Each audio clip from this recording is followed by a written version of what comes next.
mean, right now everyone's a decent team. They made it into Europe at this point. Watford is not a decent team, No, Watford is not a decent team. You're not in Europe, though. but we're not going to be relegated either. I don't think anyone's thinking you will. I don't know. I'm starting to see some whisperings on Twitter that people think Watford will be relegated, but I just don't see it. Palace, maybe. I think it's just because no one knows. It's hard to tell who is. Like, God, no it's- one's really. It's pretty sad that I'm excited about Danny Welbeck. Yeah, that is kind of sad. I think Palace will be relegated potentially. They look terrible. I mean, like really bad. All right, I got my notes ready here. So we're just gonna have a shark attack in the middle again. Probably somewhere. Yeah, we'll try to keep it to 60 minutes. I got a timer here, and I thought we can comment on here somewhere too, right? Yeah, the bottom right. There's a little. Oh, that's where it was. Thanks. Yeah. Now, how do I get the camera back up? What did I do here? Where'd you guys go? Calls? No. Chats. What did I do? KDB's gonna go up again. He was definitely my priority this week, so at least I got him in. KDB. Yeah. Yeah. I was gonna have him in my team, and just I tinkered him out just to see what it looked like, and that's when I kind of lost internet, and I never got back to fixing it. So What is that? it's just my one regret. Oh, that's kind of cool. Nice. Yeah, there we go. I turned subtitles on and it displays everything on my screen. All right. You turn subtitles on. Yeah, I turned subtitles on and it shows the outline. Go figure. Will it All that all. translate as well? What? Does it translate as well? I don't know. Of course, I'll add the klaxon and all that stuff in after we're done here, but we can get started. We'll try to keep it to 60 minutes. I got a stopwatch here, so we'll give it a shot, see what happens. Yeah. Can you hear that air conditioner in the background? Nothing coming over? Okay. No. Because, it's only like 101 out here today. Is it really? Something like that, yeah. Oh. Oh, well. Thank you for joining us today on the FPO Roundtable, where the extremes of stupidity and genius meet. If Game Week 1 caused confusion, Game Week 2 has you in a white padded room wildly bouncing off the walls. Well, maybe some of you. It was a complete polar opposite to Game 1, and we'll discuss that today on the show. Let's say hello to Casey. You can find him at FPL_tornado. Casey, what's going on, and how was your Game Week 2? Has FPL started yet? Yeah, it's been bad. I noticed you're on the bottom of the table for the Pod League. Yeah, let's just start with that. It's been pretty wild. Yeah, I definitely have never started this. Well, I don't know. I started poorly 2 years ago, but I started great last year. I was like 13K after like 1 or 2 weeks last year. It's the polar opposite this year. So it was actually not a terrible game week 1. It was like I was right around 1 million. And then I'm at 1.3 million now overall rank. So it feels bad, a lot worse than it actually is when you see everyone else having really good weeks on Twitter.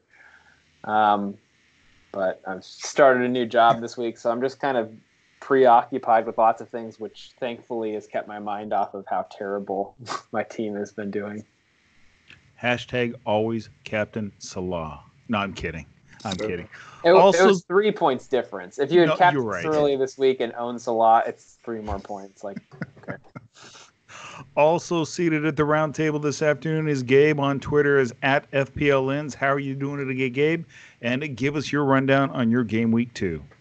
Hi, everybody. I'm doing pretty well today, I have to say. Game week 2, I think, was a very fitting game week counterpart to game week 1. We now have a binary set of data. That sounds like a teacher response. You know that. Does it? It does, doesn't it? I'm Teachers Anonymous or something. So basically, are you saying that with our 2 data points, you just draw a line and extrapolate out to infinity, and that's how many points you're going to get this year? That's it, and I think that the point the point of the lesson there is you can't have a round table with a line. A line is a diameter, right? So we are still getting into, just as we are getting into gear here at the round table. I think all of us in the FPL community need to realize that we're all kind of getting into a collective gear here, and I think and I really think this coming game week the data points we're gonna get are gonna be even more informative than this past one. I think 3 is kind of a magic number to really start seeing some patterns. My game week, I'm actually pretty happy with it. 49 points. So, it's considerably higher than the average. Um, Obviously, I would love to have seen the Lundstrom points out there, but who wouldn't? There are several people I know that I think got, the single appearances from I forget who it was that just came for a few minutes. Um, but overall happy. Um, had three free transfers going into this week, so I don't know. I feel okay about it actually. 3 was also the number of the holy hand grenade in Monty Python, right? Oh, Remember that? 3 is the number No of the more, holy anything. no less. That's right. 3 is a special number. My name is Steven. You can find me at 6goal on Twitter. It was a very poor week. I can't sugarcoat it anyway. I won 38 points, sitting at about, 1.2, 1.3 million. De Bruyne, big, 11 points. Basically failures everywhere else. Martial thankfully saved my week with that goal on Monday against Wolves. But other than that, it was a pretty poor performance. 2 non-starters in Gomez and Stones, and I think a whopping 2 points off the bench with Dendoncker because I couldn't get Wickham in because that would make it an illegal formation. So 38 points, but you know what? I'm still okay. I really don't mind. 122 over 2 weeks works fine for me, but we'll get into that a little bit later. We could also be in for a shark tack a little bit. As I understand, at FPL Shark is caught somewhere in traffic in the East Australian Current. Not quite sure where, but he may drop in on us here a little bit later on the roundtable. And many are going to listen to this on Friday, as this pod was recorded Thursday afternoon in the U.S. And I know that doesn't give FPL managers much time to dwell on the information that we're presenting, but we do feel it could give you some last-minute options to consider. So without further ado, let's get right into the topics today. We're going to start with one of the hottest topics, at least in the Twitter community right now. What do we do with our Liverpool defenders? 2 games, 2 goals. I don't think a lot of people expected this. The injury to Alisson, and now the crazy talk about hitting wild cards after 2 weeks, and many FPL managers are moving off of either a double, treble, or maybe even one Liverpool defender. Either of you holding Liverpool defenders, or what are your thoughts going forward here, at least into the international break with your Liverpool defenders? How many defenders are you carrying currently, Casey? 2. 2, and you, Steven? 2. Yeah, I'm on 2 as well, and I'm not. I don't see it as an area of my team to fix, to be perfectly honest. These, yeah, I can't say it. I guess any simpler than that. Um, they've had returns. Trent and Virgil van Dijk have had returns. Those are the 2 that I have. I'm holding for now. There are a lot of other areas of my team that I think could be more significantly improved than by moving a Liverpool defender. Now, one, I created money by selling Wilson. If you want to use one of those spots, if you have 2 and you want to use one and create some money, maybe even go down to a Wan-Bissaka or something like that and take advantage of some bonus points. And might I say, after last week asking about what Wan-Bissaka's attacking stats were, he actually finally had some this past weekend, but maybe we can get to that later. But I think I don't see it as a real problem. What do you think, Jason? Yeah, I think if a Liverpool defender or 2 Liverpool defenders or however many you have is the biggest problem you have in your team, then you have a really, really good team. I just don't. I don't see it as a long-term issue. If it wasn't for the Adrian Howler, um, I mean, we wouldn't even be talking about this. They would have a clean sheet. They would have given up a kind of a garbage time goal versus a very attacking Norwich side, who they otherwise kind of kept at bay. The best striker in the league. I just the best don't. What? The best striker in the league, right? Well, through two game weeks, it looks that way. Well. Danny Welbeck has yet to start. Oh. Stay tuned. I'm just kidding. Yeah, he had like a half chance against Everton and put it about 90 degrees. Let's not forget Moises Kean. Moises Kean could be the man for Everton. But yeah, he fell this week in price to 6-9. I still don't think he's going to start this week, but we can talk about that later. Back to Liverpool. Yeah, I don't see it as a problem. Trent is creating. I think he's joint top most big chances created or something like that right now. And he has an assist already. They should have had a clean sheet. VVD has an attacking return already in the first 2 game weeks. Robertson's the only one really without any attacking returns, but he's been very far forward, and we know what he can do. I just don't see it as an issue. I mean, I understand it's going to be a tough week this week, and if you do have a luxury transfer and want to just move to one Liverpool defender ahead of Arsenal, that's fine, but I just don't see it as – I think it's something that in 3 or 4 weeks you're going to look back and be like, wow, why did I sell Liverpool defender X here? Because they've killed me with 2 double-digit returns in 4 or something like that, which is very much what they're capable of. See, but we start looking at numbers here, and the big number that stands out right now, big chances conceded, Liverpool 5. That's 3rd worst in the league. We also look at attacks or chances conceded down the right flank, and they're 2nd worst, which is where TAA plays with 10. So we know TAA is getting forward just like Robertson is, but it doesn't seem they're getting back to provide that much needed defense, leaving Trent and whoever else is partnered with him in the center to do the business.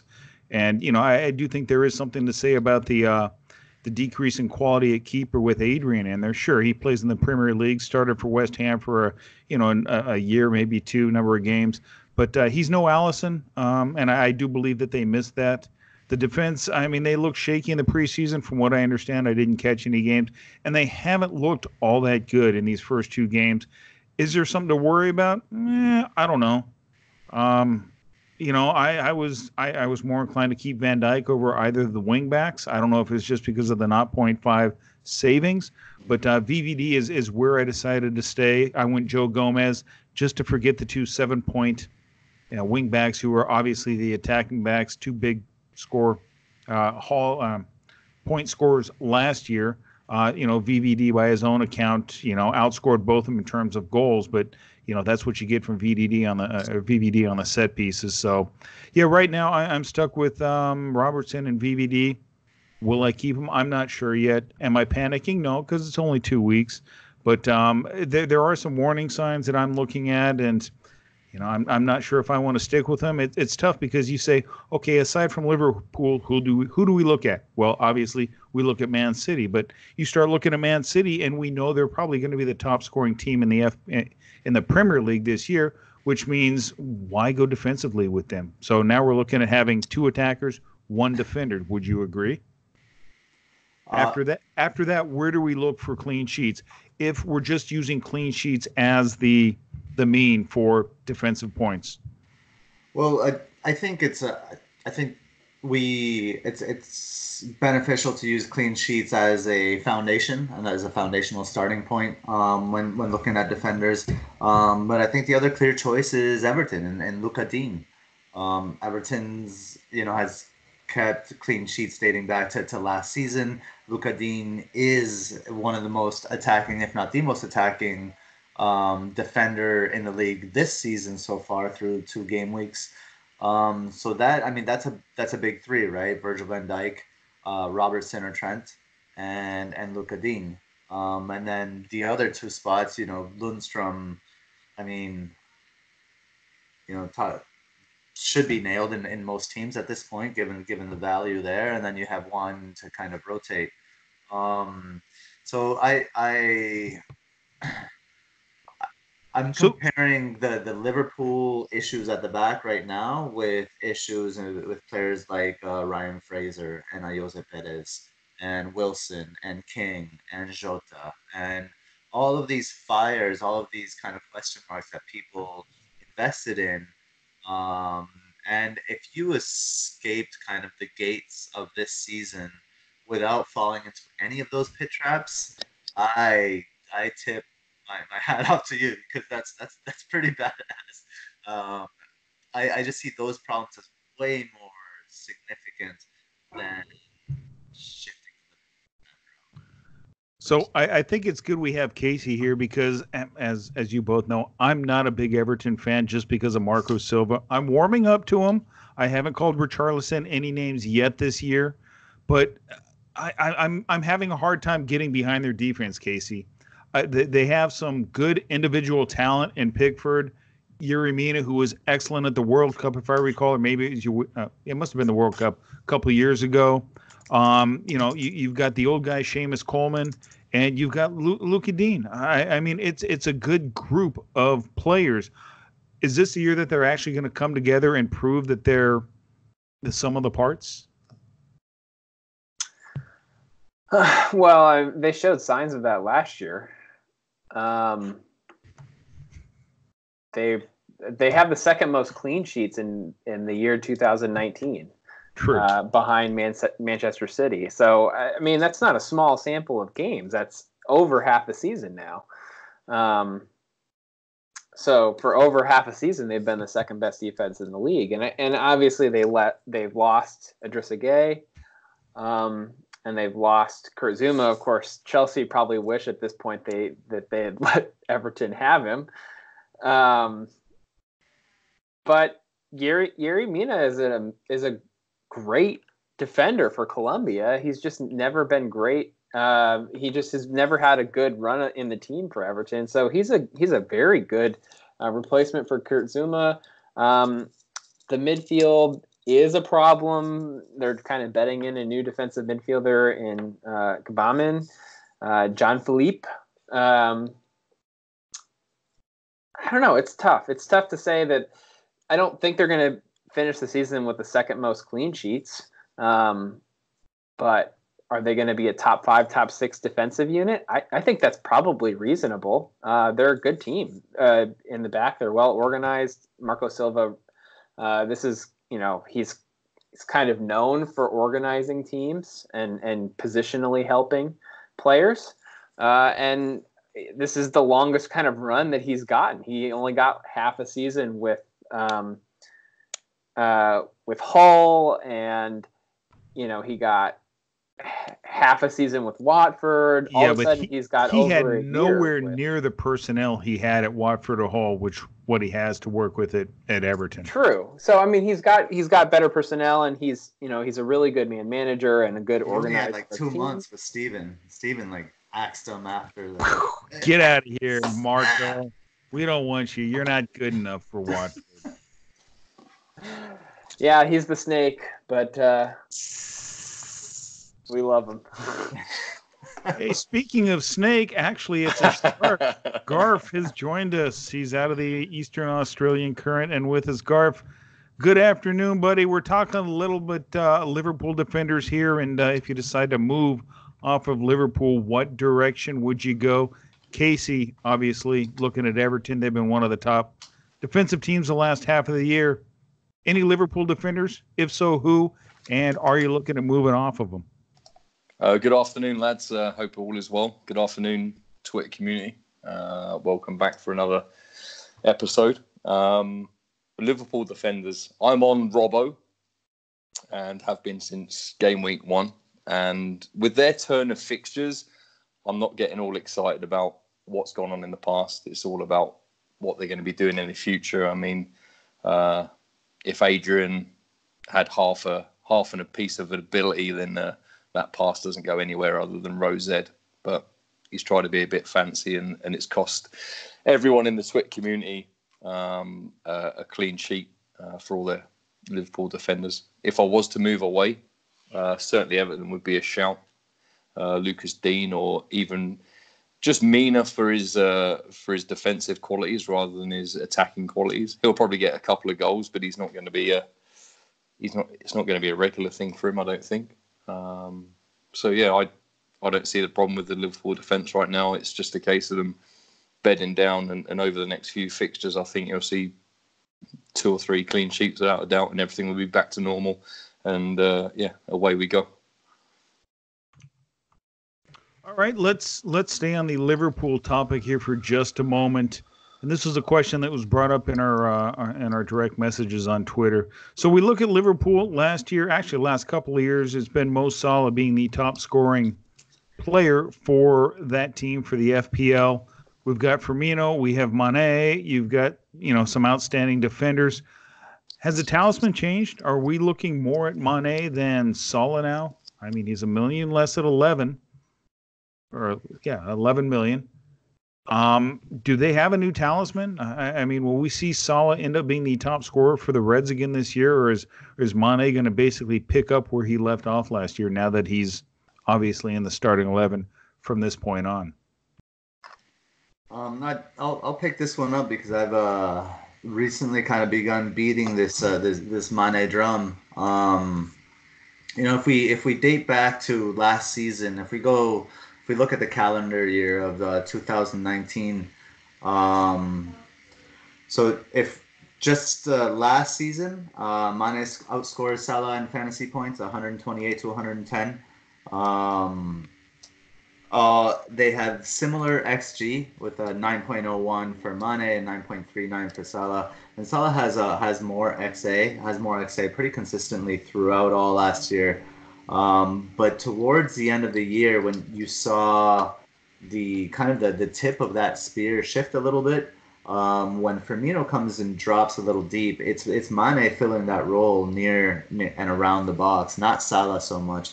Salah's staying primarily on the flank, and Salah has been used as what I've seen typically kind of the first outlet out of midfield. They look to Salah on that right, shift the defense, and then get Mane running in space as Firmino pulls the defenders out and creates that gap centrally. So, if we're talking about a talisman, as far as talisman near goal, I think the tide has turned towards Mane. So, if you're talking just talisman for the team in general, for the overall performance of the team, Salah's still obviously the focal point of that team. But right around goal, I have to say Mane has the production. I think the stats are pretty even as far as XG and XA. I think they tilt slightly towards Salah, but Mane has the production and the efficiency and the savings. So I'm very much on kind of the shift from Salah to Mane. And if memory serves me correct, none of us have Mane at this time, correct? Through 2 weeks? What? Nope. Right, not before the second week, but you're looking. Maybe now. Exploring. Might be a little more than that. I may have committed already. Oh, You've already brought Yeah. Oh, Yeah. It's going to get better. Just wait. It's done, yeah. The extremes are starting to meet here. We're Salah out of my team already. Who's got a higher ceiling? I would say historically Salah.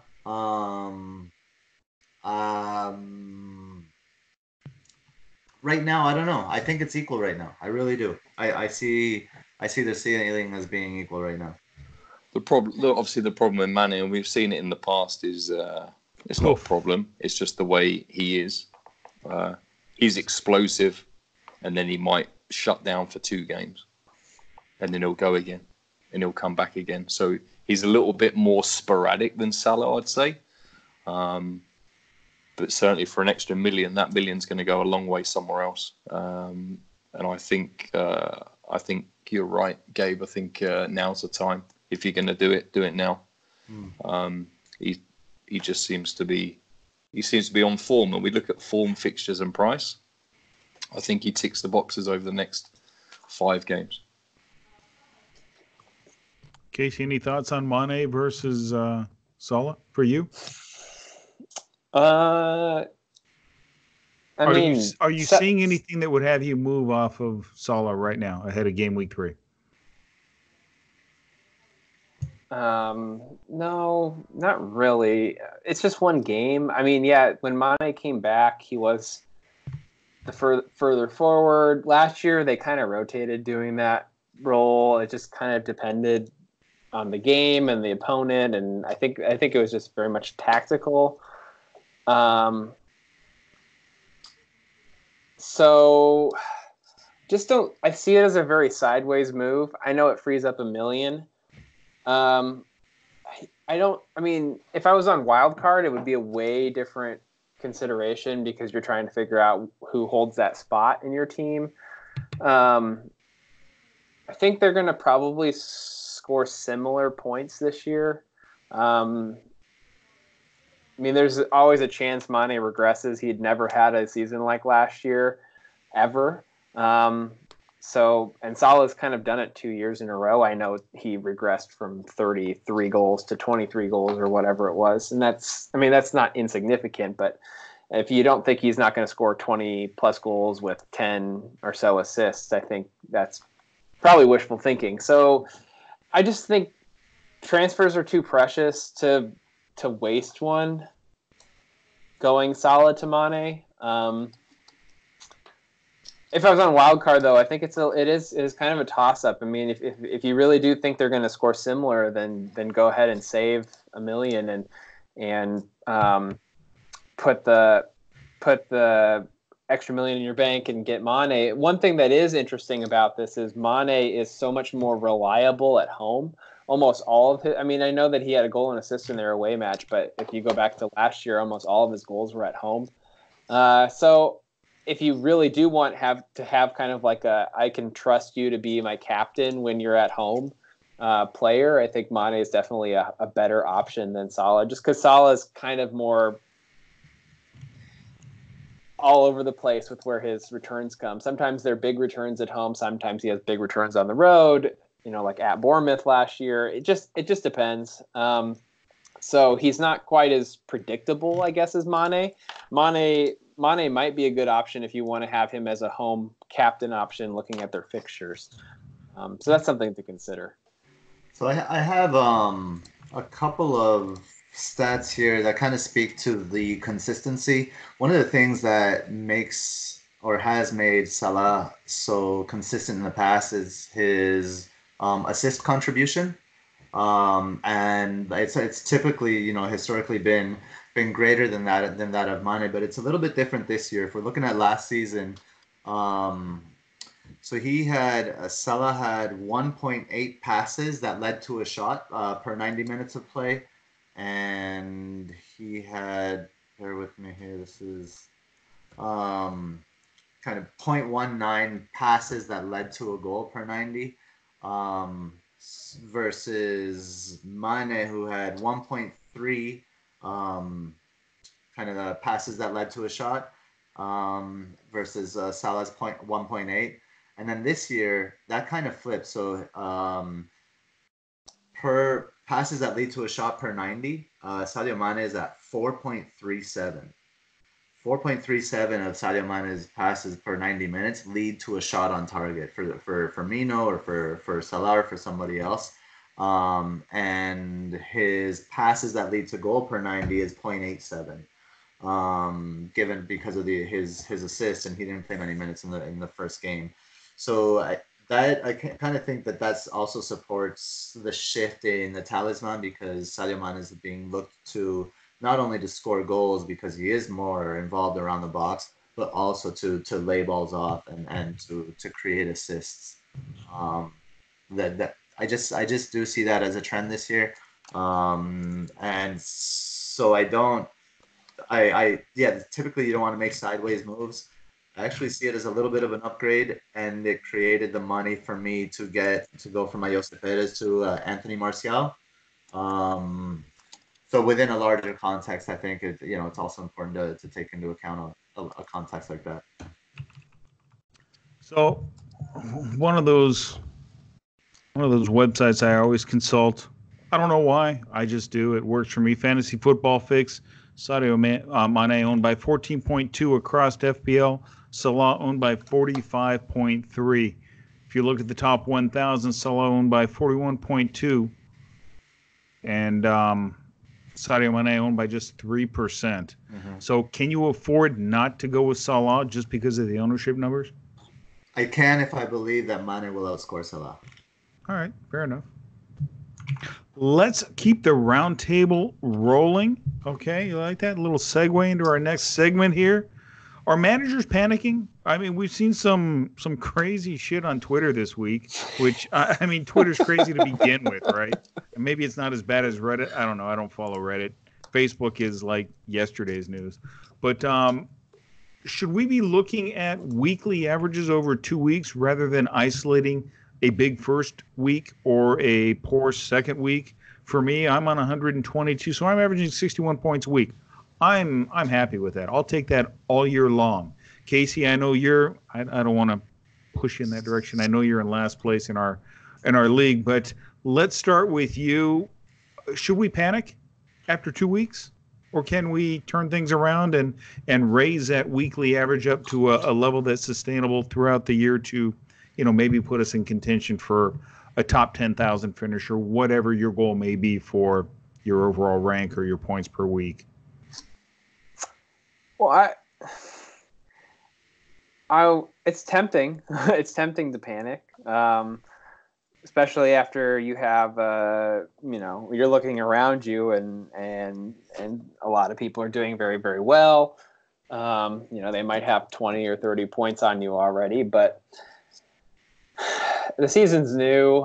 I don't hate my team when I look at it on paper, and I still have good fixtures for some of my players or most of my players because I set up my team with a really long view.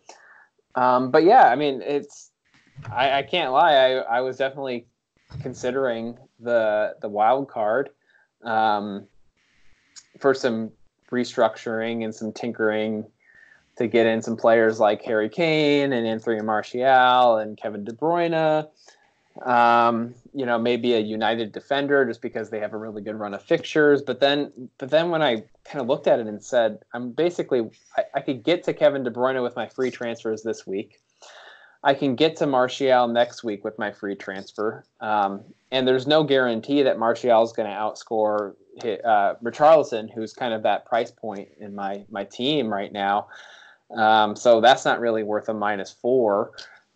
It's really just Kane, and I was thinking, do I really wild card my team just to get in Kane and kind of rip apart everything for one player when all the other players that are kind of high on my watch list I could get to with free transfers and over a 2-week period or 3 week, or this week or over the next week or the next 2 weeks? It seemed a little hasty once I really broke it down that way. So, who knows? It very easily could see Liverpool Liverpool keep a clean. It wouldn't be shocking if they kept a clean sheet at home to Arsenal. I mean, Arsenal struggled on the road.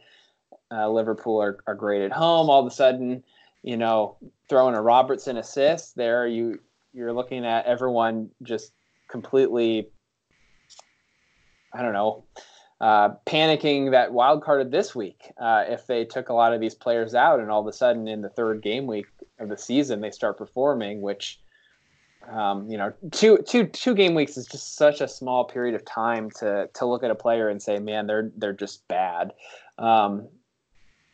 So I don't know. I think when I looked at it and just broke it down into, is it worth taking away my safety net of the wild card just to maybe get in one or two players that I couldn't get to very easily with my free transfers? It just didn't seem like it was worth it.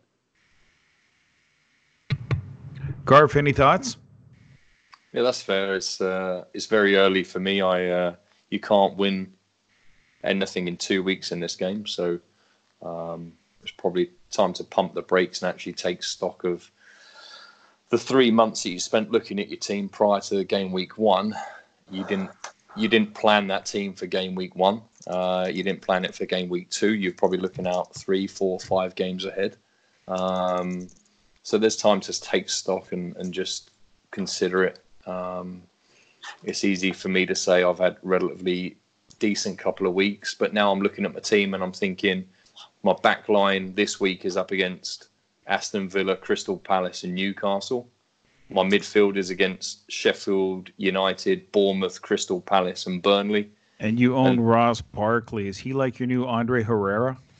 No, mate. I've swapped out Mr. Barkley for the Arsenal wonder kid. And I'm going to say it wrong, and I apologise, Gabe. You got this. You got it. I'm just going to go with Ceballos. Ceballos. So I brought him in on Monday against all my everything I do. I always do late transfers, but I had to bring him on Monday just for the Ross was going to go down and he was going to go up. So I wasn't about to lose 0.2 on Ross Barkley. That's just not funny. So and then up front you've got Newcastle and Sheffield United. So when I look at the team like that, I'm like thinking, okay, if I get another 60-point week or another 55-point week, then over the 3 game weeks, I'm flying and I'm happy with where I'm sitting. So I've still got one free transfer to play, and I might use it, I might not. Kevin De Bruyne is the kid's on fire and he's back to his old ways. So that's my biggest headache, trying to get him in my team. But it'll mean losing Vardy. Why wouldn't it mean losing Tielemans? You have Tielemans still, correct? I do, but I need to find that 3 million to pay for De Bruyne, and that is currently sitting with Vardy. So I'd have to take Vardy out, put a donkey in. Well, Vardy does drive a white van, has 1 shot on goal, so we may not consider Vardy here for a little bit. I know. And he's playing Sheffield United at home, and I think they're going to be very complacent with how their season's gone so far. And I think the way Leicester have been playing the last 2 games, they might just light them up. That's what I keep telling myself.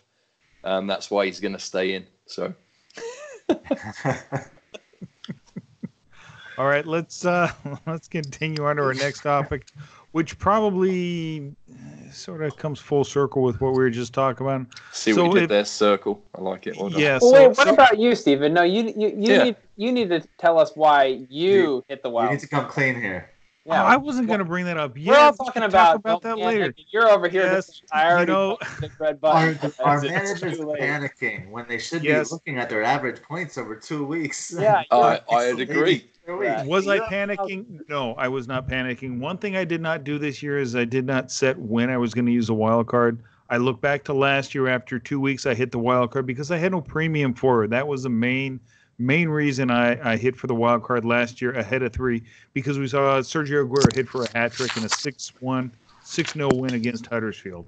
I got Kun Aguero in. What did he proceed to do? Absolutely nothing for like the next 3 or 4 weeks. 60 minutes. Yeah, I was stupid because I mean, going back to last year, I took Aguero out, brought in Alexis Sanchez because I thought he was a great differential. Stupid. This year I started a little bit different. I had premiums at each position, defending. I had Robertson and Van Dijk, if we consider them premium defenders.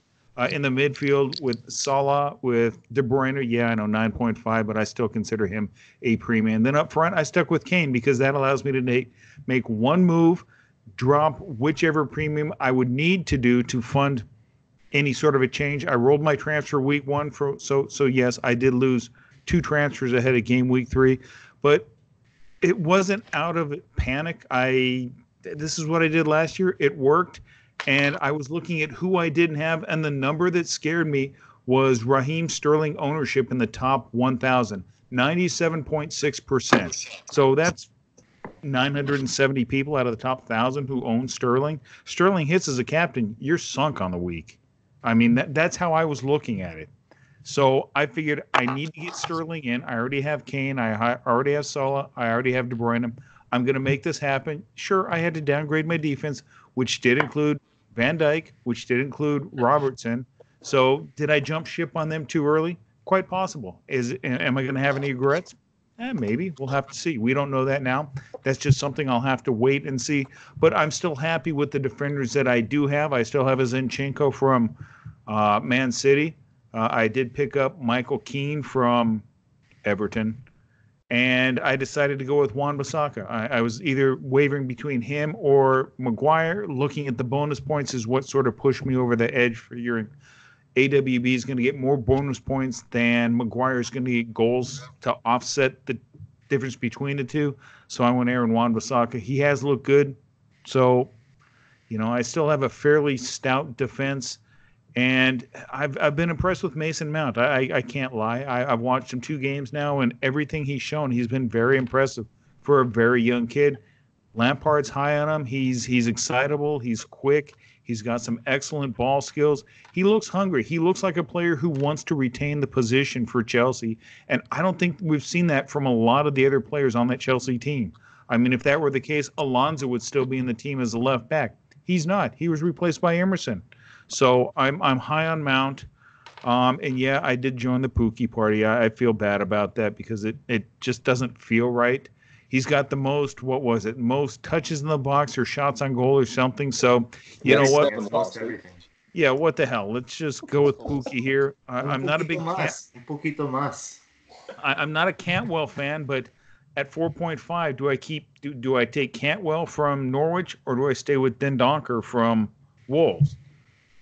In the long haul, and I'm not playing for the long haul with this team. I'm playing about 4 weeks with this team. In the long haul, I think Dendoncker and Wolves are going to outscore Norwich, but we'll have to wait and see how that works out. I didn't have Lundstrom because for some reason I thought he wasn't going to be starting. I had some other 4.0 scrub. I don't know. Oh, it was Johnson from West Ham. So I picked up Lundstrom along with Kelly as my bench. So I'm happy with how the team looks. I feel much more settled now that I have Sterling, De Bruyne, and Salah along with Kane in my team for that's crazy.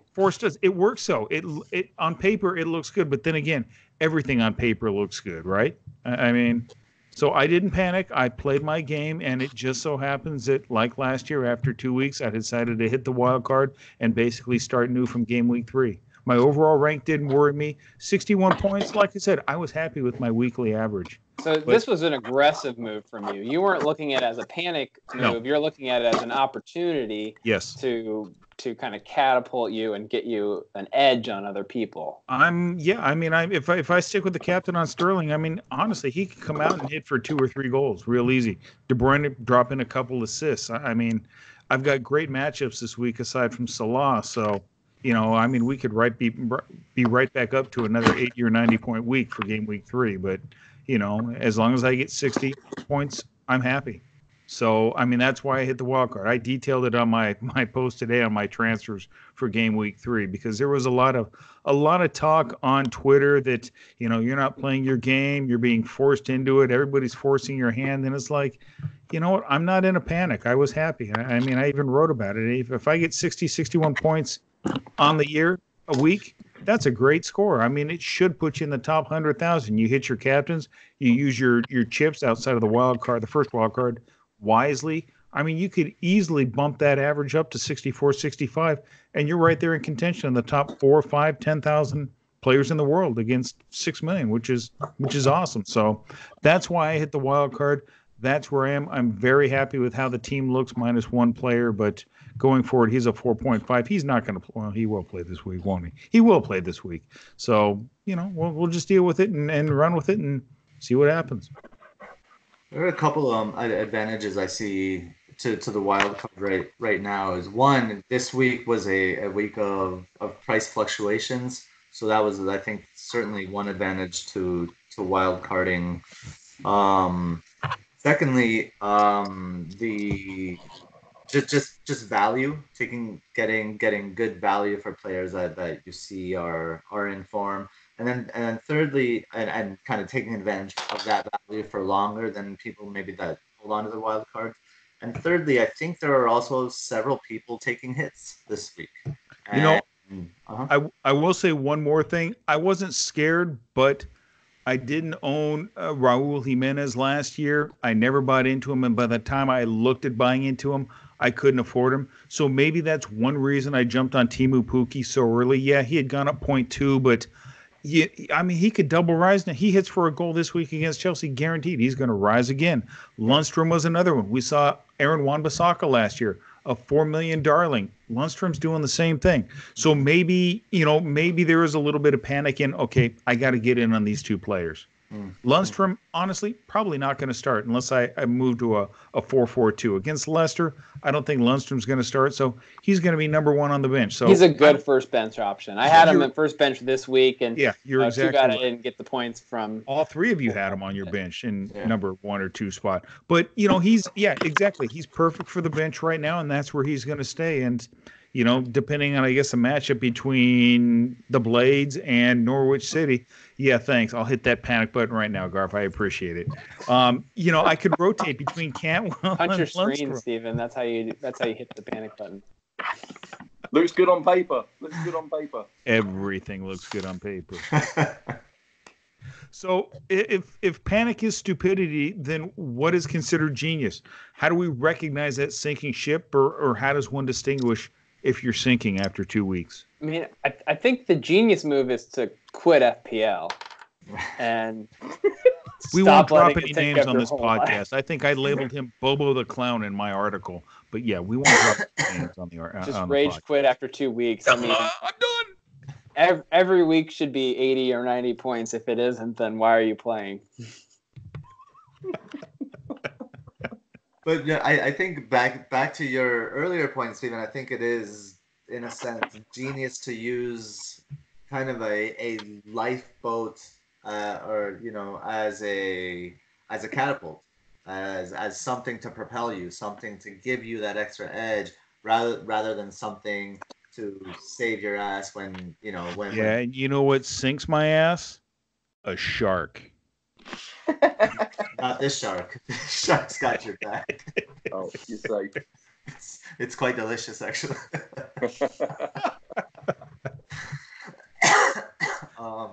No, I like that. I like using the chip to propel, even for that next level, rather than as a panic, like, oh my god, everything's going wrong, and all you see is what's wrong with your team.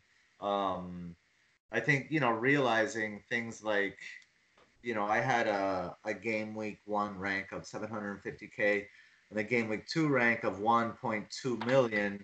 So I'm sitting at 482K overall. So 750 plus 1.2, and these seemingly low ranks average themselves out, and you have to be patient. Garf, any thoughts on what constitutes a sinking ship? I mean, Man United is playing well. They're not sinking at the moment. I'm sure it wouldn't take much. We saw it last year at the end of the season. Yeah, a little bit complacency to set in there, and a bad result in the next few. If we hate going to Southampton, they're our bogey team, so we pick up a bad result there, and then if Leicester or West Ham nick a draw, then all of a sudden it's just another bang average season for United. But we'll see. With regards to an FPL sinking ship, I've always been of the opinion, if you can put out your fires, call them fires, if you've got 1, 2 or 3 fires, and you can do that with a couple of FTs or a -4, then great. If you've got 5, 6 fires, or anything more, or like you want to do what you've done there, Stephen, and just sort of and to use a phrase from Gabe there, just to catapult yourself over the next 3, 4, 5 weeks, then that's exactly what the wild card is for. It's called a wild card for a reason. But certainly, I'm a little bit more conservative player. That's why I always get an average score. So yeah, it'd have to be a serious problem with my team for me to play a wild card. And I've earmarked game week 6 or 7 for mine, just for a bit of pre-planning. It might not happen, it may happen, but we'll see. Any other thoughts on sinking ship, or what is genius? Panic is stupidity. All right, let's look forward to game week 3 here. We've got, I don't know, 10 or so minutes, so let's look forward. I know some of you have already made transfers. Garth, do you want to start? Yep, I dumped Ross Barkley for my man at Arsenal. Genius. Genius. That is genius. So we'll see. I'm not expecting him to do much against Liverpool, but I have got him in with half an eye on game week 5 to 17. So where I'm thinking he's going to be picking up most of his points. Apart from that, I'm struggling with playing Dendoncker against Burnley at home, and obviously he played tonight in the Europa League. And I've currently got Robertson on my bench. So I don't know if Arsenal are going to put the sword to Liverpool because they owe them a couple. Liverpool have been turning them over recently at home in recent years. So I don't know if the Arsenal thing is going to happen for them this weekend. So that's why Robertson's on my bench, because the way FPL goes, I put Robertson in and Bang scores 3 and they lose, and Liverpool lose 3-0, and then I get minus points. So I've currently got Dendoncker in there. So we'll see. Dr. Tornado, what way are you going to get up that overall rank? I brought in KDB for Fraser, and I downgraded Ayoze Perez to fund it to Cantwell. So I brought in the 2 players who've created the most chances with one fell swoop with two free transfers. I feel pretty good about that. And I'm okay with playing Cantwell. I actually was on board with originally planning on having Dendoncker as a starter in my team. And you can already see that, he's had a couple of big chances already. So I think the goals are coming for him. I think it seems like there are 2 4.5 players that really are. It's the 4.5 price tag, I think, that we talked about in preseason that are putting people off from playing them. And so if they're performing like a 5.5 or 6.5 million midfielder, which I think they will, why not play them? Because you'd play a 6 million midfielder if they were in your team. So, yeah, I feel good about De Bruyne. De Bruyne looks like a player I'm just going to keep unless he gets hurt. And so that's kind of why I prioritized him over the likes of Martial or like one of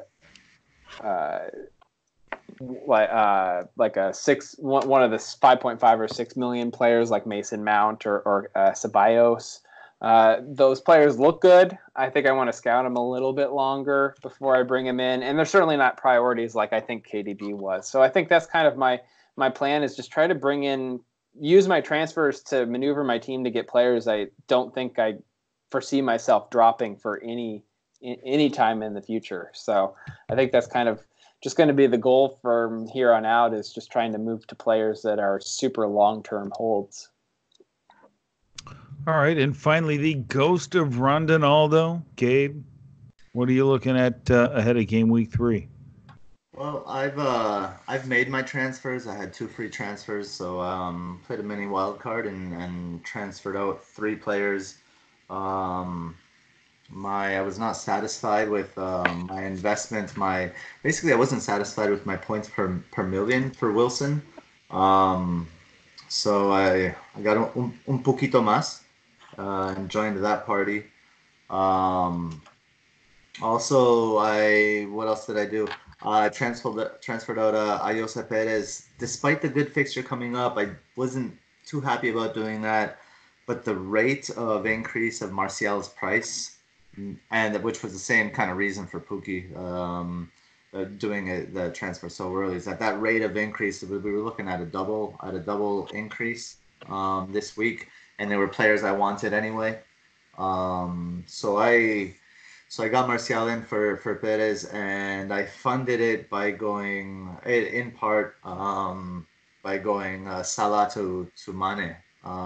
Given the stats that I mentioned earlier, I feel that was overall adding Pukki, Martial, and going Salah to Mane. I don't feel like I really sacrificed anything for that. So I'm looking at a 5-4-1 this week. I think I'm starting Lundstrom home to Leicester over Dundonker because of Dundonker's. I think he played a full 90 today for Wolves in a 3-2 game in Torino. So probably give him a rest on my bench there. I have Van Dijk, Trent, Dean, and Aspilicueta and Lundstrom making on my back line with Heaton at the back. Martial, Mane, Sterling, De Bruyne, Pookie up top, and I have the captaincy armband on hashtag always Captain Sterling. Yeah, we were going to roll into the captaincy here in just a minute. You mentioned the word regret. The only regret I have at this point is that I had to give up Anthony Martial. Good, bad. I can still fund it. I mean, I could easily move Mount out, drop one of my 5-5 defenders to a 5 million, even a 4-5, run with $500,000 in the bank, and upgrade. Well, actually, I could do that. Probably 0.3 in the bank now that I think about it. But upgrade Mount to Martial to give me Martial, De Bruyne, Sterling, Salah, and Cantwell in a 3-5-2. So who knows? We'll see. We still have a day or so to decide. But wild card. One player that I had my eye on. I don't know if many people he's on the radar for many people. 4-5 attacking defender for Villa. Villa's coming up with great fixtures. El Mohammadi is I think looking really good for. I'll probably be moving Aspilicueta to El Mohammadi in the coming weeks to fund an upgrade somewhere else. Just someone to keep an eye on. Well, Chelsea have a really good turn of fixtures now. They have a long fixture run that's pretty impressive, and I feel like they're going to get it together eventually at the back. Mm-hmm. So that's something but if you wanted to make $1 million, you could get in, one of the other, or even $500,000 if you could get like Emerson if you wanted to downgrade for cash. I prefer Emerson. Or you could get Zuma or Christensen. I know those both sound pretty bad, but one of them is going to have to start alongside Rudiger once he comes back. And so one of them is going to be nailed at some point. I mean, assuming Christensen can stay healthy, that's kind of the thing. Christensen will never be forgiven, ever. But that wasn't – it's a whole different manager. He kept getting yanked before the 60-minute mark, and it wasn't for injury necessarily. So I don't know what that was all about back – I lived that nightmare. It will never happen again. He's made it through 2 90s. I'm already giving him like his gold star for the year. He already made it through 2 90-minute matches already this year.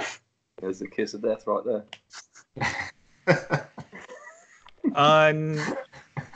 Casey, who are you captaining this week? You said always Captain Sterling. I'm captaining Raheem Sterling as well this week. I almost captained him last week. And I was really just thinking who has the bigger ceiling last week, and that's why I went with Salah, even though I kind of thought that Sterling would probably get a goal. This week, I think it's just time to roll with Raz, and if he's going to start, he's probably going to score. That's probably going to be the case every single week. It'll be surprising when he doesn't score if he starts. And finally, Garf, captain. Kane. Harry Kane against Newcastle. If Timu can smash 3 past him and have 7 shots in the box, Kane can do similar. Kane might get an assist. He might get an assist. From defensive midfield. He might get a cold and not play. Son will start up top this week, Kane at left back, and then... Mora will come in for 45 seconds and score. Spurs will win 1-0 and with a 93rd minute goal because Poch somehow always wins games even though their team looks terrible. It just wouldn't surprise me, to be honest. But he looked decidedly average last week. One shot and it was from like the halfway mark. It was Unbelievable. He stole 2 goals the week before, so he's due a decent performance against a poor team at home.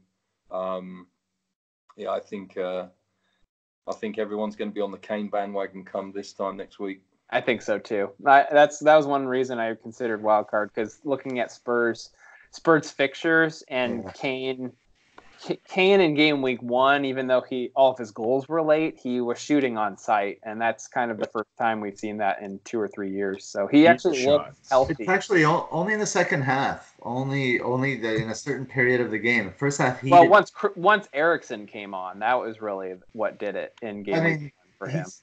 He's done nothing 3 out of 4 halves. Nothing, like 0.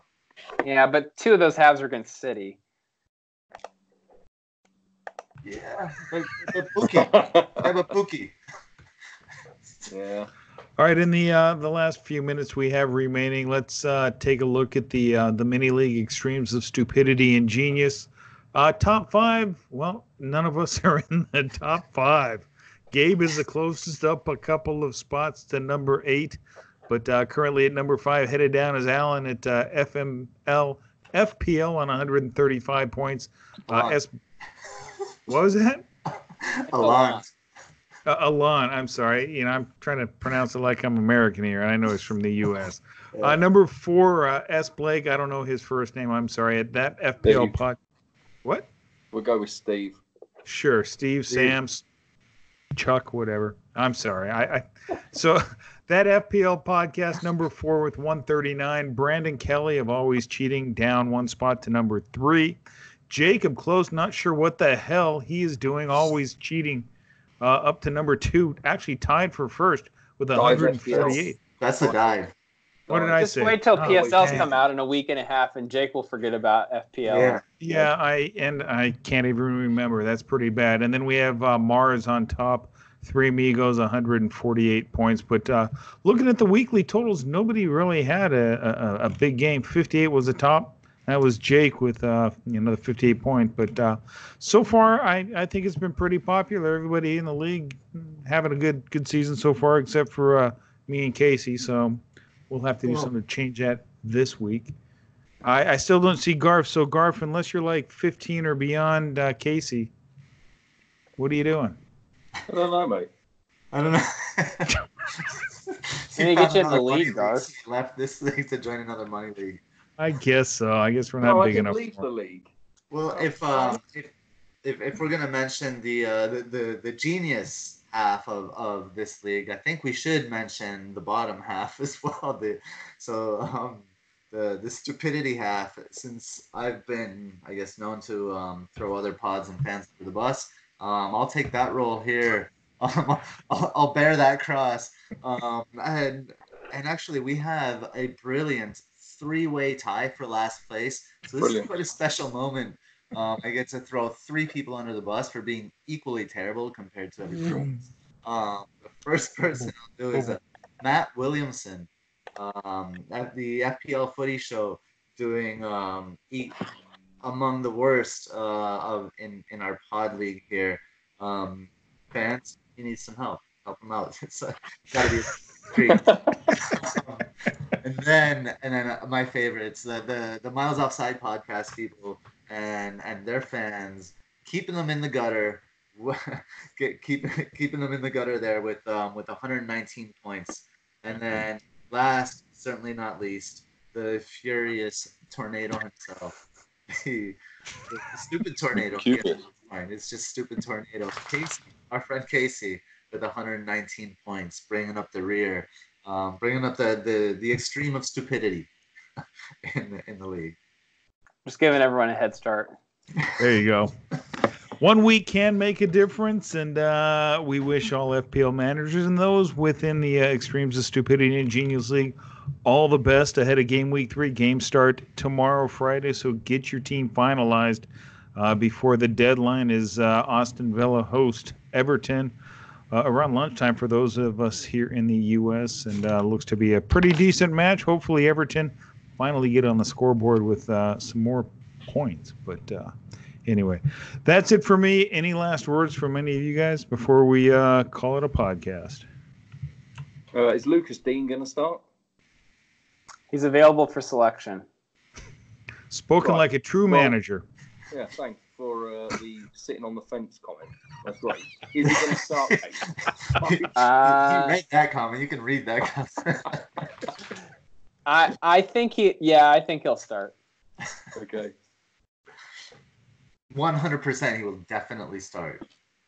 Okay. And for me, I don't care. I don't own him, so he can be on the bench for all I care. Richarlison, I do want to see Richarlison return, oddly enough. Him and Gylfi Sigurdsson. So You're on wild card though. He might be. You might own him by tomorrow. Panic. Yep. No. What? And I need to remind everyone that we collectively were on wild card. Yes. So Wow. our roundtable team, which is not at the bottom of the league anymore, thanks to It's like 1 point ahead of the bottom of the league. yeah, or something well, like thanks to Casey, Matt Williamson, and Miles Offside people, we are not at the bottom. So I took one for the round table team here. Perfect. All right, that's going to do it for us this week. We will be back next week, most likely on Thursday with no Friday game, I believe. So that's it from the FPL Roundtable. Thank you for joining us. We will see you next week. Bye, everyone. Yeah, everyone. See you guys.